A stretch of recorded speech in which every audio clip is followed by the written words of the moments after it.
Good evening student. आज के आमी आमार यूट्यूब चैनेले এখন কন্টিনিউয়াস আমি তোমাদের কিছু এমসিকিউ এর উপর ক্লাস করে যাচ্ছি, কারণ কোশ্চেন্স এবং অ্যান্সার এই দুটো জিনিস খুবই ইম্পর্ট্যান্ট। অর্থাৎ আমরা যে প্রিপারেশনগুলো নিচ্ছি সেই প্রিপারেশনে কী টাইপের কোয়েশ্চেন্স আমাদের ফেস করতে হতে পারে তার সময় একটা আইডিয়া থাকা দরকার। তো আমরা সেই জায়গা থেকে এমসিকিউগুলো নিয়ে এসেছি। তোমাদের ভালো লাগলে তোমরা শেয়ার করো, সাবস্ক্রাইব করো, বেলটাতে রিং করে রাখো। যদি বুঝতে না পারো কমেন্ট বক্সে লিখে জানাও তোমাদের ইকোনমিক্সের কোথায় প্রবলেম। আর তোমরা যদি কন্টিনিউয়াস ইকোনমিক্সের ক্লাস করতে চাও, কম্পিটিটিভ ইকোনমিক্স, তাহলে তোমরা অবশ্যই আমার ফোন নাম্বার ইউটিউব চ্যানেলে দেওয়া থাকছে, তোমরা যোগাযোগ করতে পারো। ন্যাশনাল ইনকামের উপর আজকে আমি আলোচনা করছি। It is said that net domestic product is a more realistic assessment of an economics resources than gross domestic product. বলছি এটা বলা হয়েছে যে NDP is more realistic assessment of an economics resources than gross GDP. কেন? বলছি NDP takes into account taxes and subsidies paid which GDP does not. NDP accounts for economic depreciation which GDP does not.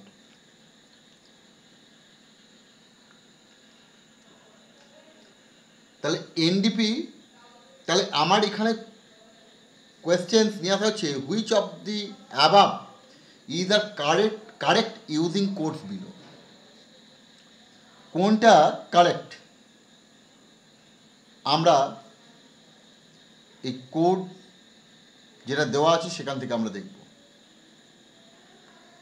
শুধু one, only two, both one and two, both one and two, neither one not two. তাহলে কোনটা হবে আমাদের correct answer? ঠিক আছে, তাহলে আমাদের correct আনসারের জায়গায় আমরা কোন জায়গাটাতে আসব?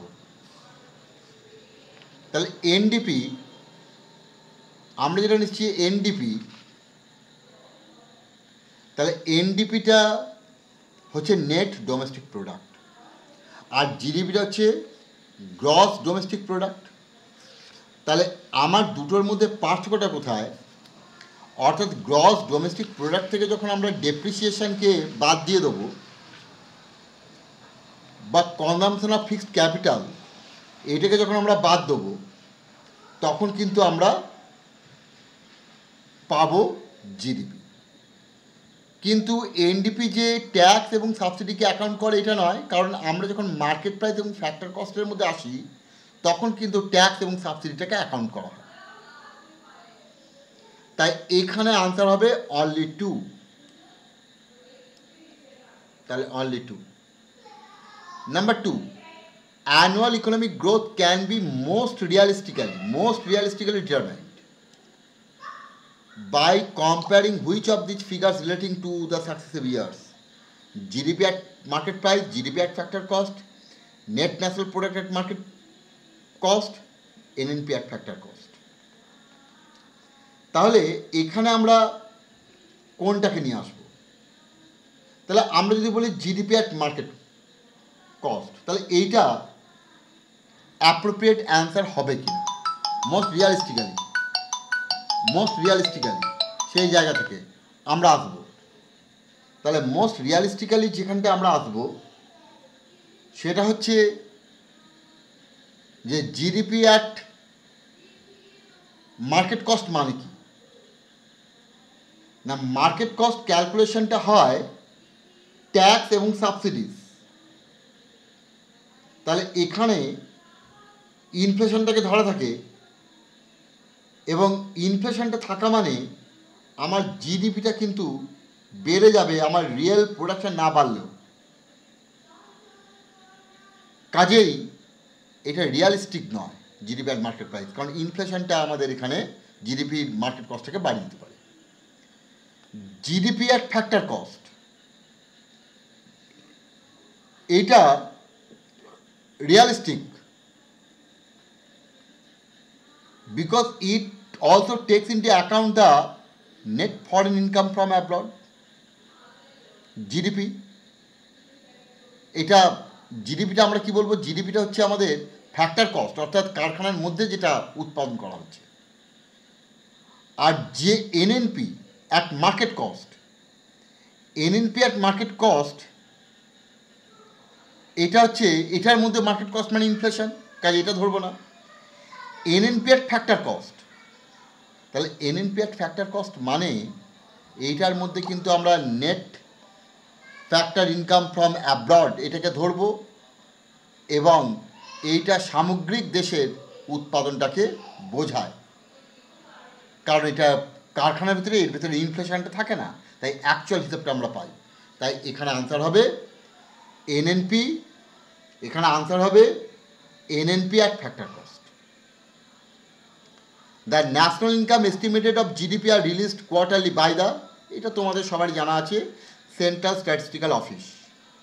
Why is GNP is better measure of national income than GDP? কেন জিডিপির তুলনায় জিএনপিটা বেটার মেজার? না, জিএনপি এবং জিডিপির মধ্যে হচ্ছে, জিএনপি মানে GDP plus net foreign income, ঠিক আছে? তাহলে আমাদের এখানে বলছে GNP reflects an economic interconnection and ইন্টারডিপেন্ডেন্স on world economy which is not captured by GDP. তাহলে পরিষ্কার এর বাইরে আর কোনো আনসারই হবে না, বেটার মেজার এই কারণে, কারণ ইন্টারকানেকশন এবং ইন্টারডিপেন্ডেন্স। তাহলে এখানে অন্য কোনোগুলো হবে না, হবে অনলি বি, মানে only one. If GDP of a country is growing it implies that, যদি GDP of a country is growing হয় তাহলে তা কি মানে করছে? তার মানে total value of goods and service produce within a year at market price, it considers production by all three sectors. তার মানে জিডিপি কান্ট্রি যদি এটা বাড়ে তাহলে এইটা কোনটা হবে? এখানে বলছে the nation must be experiencing an expansion of the share of manufacturing viz other sector in the GDP. The nation must be experiencing a general rise in the prices of goods and services on the annual basis. Clear? তাহলে আমরা এখান থেকে কি বলবো? তাহলে আমরা এখান থেকে যেটা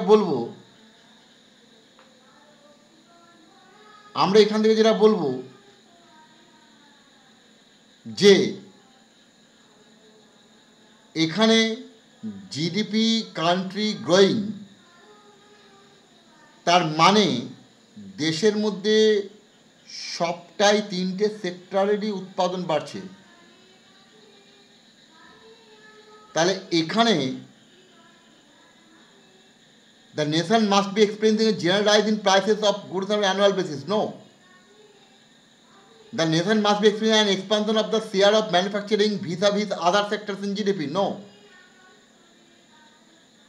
অর্থাৎ শুধু ম্যানুফ্যাকচারিং বা আদার সেক্টর সেটা নয়, সবটাই। তাই এখানে আনসার হচ্ছে neither one not two। 6 number, consider the following statements if we take into account the economic growth data of last few years। তাহলে আমরা কি দেখতে পাবো? India has consistently grown faster than US and all other OECD developed economies in Europe। অবশ্যই India's average growth rate has been higher than that of China। অবশ্যই। তাহলে এখানে আমরা যদি লাস্ট কয়েক বছরের ডেটা নিই তাহলে আমরা দেখতে পাবো যে organization of economic cooperation and development, এদের আন্ডারে যে সমস্ত ইকোনমিগুলো রয়েছে ইউরোপে এবং ইউএস, তাদের থেকে আমাদের গ্রোথ ফাস্টার, এবং ইন্ডিয়ার অ্যাভারেজ গ্রোথ চায়নার থেকে বেশি। তাহলে এখানে 6টা হবে both 1 and 2। As per the presently followed system, GNI gross national income at constant and current prices in India will be equal in which of the following financial year. তাহলে কোন financial ইয়ারে মার্কেট প্রাইস এবং real price of GNI gross national income সমান? পরিষ্কার, এটা খুব সাধারণ জ্ঞান। অর্থাৎ আমরা যে বছর বেস ইয়ার ধরি সেই বছরে, বেস ইয়ারের বছরে মার্কেট প্রাইস এবং কনস্ট্যান্ট প্রাইস অর্থাৎ রিয়েল ইনকাম এবং মানি ইনকাম দুটোই সমান হয়ে যায়। কারণ সেই বছরে যেটা মার্কেট প্রাইস সেটাই রিয়েল প্রাইস। তাই আমাদের সেটা ছিল 2011-12 বেস ইয়ার, তাই এই বছরে দুটো সমান ছিল। Largest share in gross world product is constituted, তাহলে গোটা বিশ্বের শেয়ার কিসে বেশি? Agriculture, service, industry, tourism. পরিষ্কার এগ্রিকালচার, কারণ আমাদের বিশ্বের যত ডেভেলপ কান্ট্রি তার থেকে ডেভেলপিং কান্ট্রি অনেক বেশি, এবং ডেভেলপিং কান্ট্রি তারা এগ্রিকালচার বেসড, তাই এগ্রিকালচার আউটপুট এখানে অনেক বেশি। GDP per capital of a country will necessarily increase if gross capital formation has increased, export goods have increased, index of industrial production has increased, higher remittances have been received in the previous year. No. তাহলে আমাদের পার capital income বাড়বে যদি capital formation হয়, কারণ উৎপাদন বাড়বে এবং তার ফলে পার ক্যাপিটাল ইনকাম বাড়বে। এক্সপোর্ট গুডস হ্যাভ ইনক্রিজ, যদি এক্সপোর্ট অফ গুডস হয় তাহলে আমাদের আর্নিং বাড়বে, তাহলে আমাদের পার ক্যাপিটাল ইনকাম বাড়বে। ইন্ডেক্স অফ ইন্ডাস্ট্রিয়াল প্রোডাকশন, তাহলে ইন্ডাস্ট্রিয়াল প্রোডাকশনে যদি ইন্ডেক্স বাড়া মানে গোটা দেশের শিল্পের উৎপাদন বেড়ে যাওয়া, তাহলে আমাদের রিয়েল কনজামশন বেড়ে যাওয়া। তাই 9টা উত্তর হবে এখানে 1, 2 and 3। What is are the major criticism of GNP metric use to measure the status of an economy? It can not be use to measure consumer welfare. It suffers with the problem of double counting environment degradation and then environmental restoration. তাহলে আমরা যেটা দেখতে পাবো যে এই ক্ষেত্রে জিএনপিকে যখন আমরা পরিমাপ করব তখন আমরা মাপি কনজিউমার ওয়েলফেয়ার এবং এনভায়রনমেন্টাল যে ডিগ্রেডেশন যে জায়গাটা, তাহলে এখানে আমরা বলবো যে কনজিউমার ওয়েলফেয়ার, কিন্তু কনজিউমার ওয়েলফেয়ারটা জেনারেল ইকোনমিক ওয়েলফেয়ারের সঙ্গে সামঞ্জস্যপূর্ণ নয়। আমরা অর্থনৈতিক তত্ত্বে জানি consumer welfare usually increases with increase production and a reduction in the amount of the price. আমরা আমাদের ইকোনমিক থিওরি থেকে জানি কনজিউমার ওয়েলফেয়ার তখনই হবে যখন উৎপাদন বাড়বে, দাম কমবে। সেই ক্ষেত্রে আর 2 নম্বরটা বলছে যে GNP includes the environment on the wrong side of the balance sheet, because আমরা যদি দেখি যে প্রথমে আমরা উৎপাদন করতে গিয়ে পরিবেশকে দূষিত করলাম এবং তারপরে ক্লিন করছি, তাহলে দুটোই অ্যাড হবে জিএনপিতে। তাহলে এনভায়রনমেন্টের যে ডিগ্রেডেশন, তাহলে এইটা মনে হবে যেন ইকোনমির পক্ষে ভালো, কারণ আমার ডিগ্রেডেশনের ফলে আমার অর্থনৈতিক উন্নয়ন ঘটলো এবং তারপরে সেই পলিউশনটাকে আমি দূর করে দিলাম।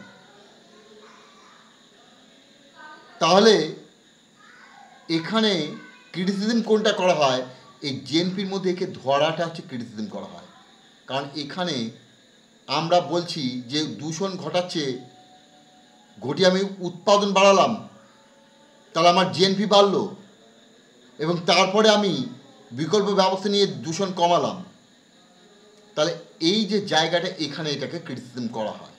ইট includes the value of natural resources of the economy in estimation. No, তাহলে এখানে হবে অনলি 2।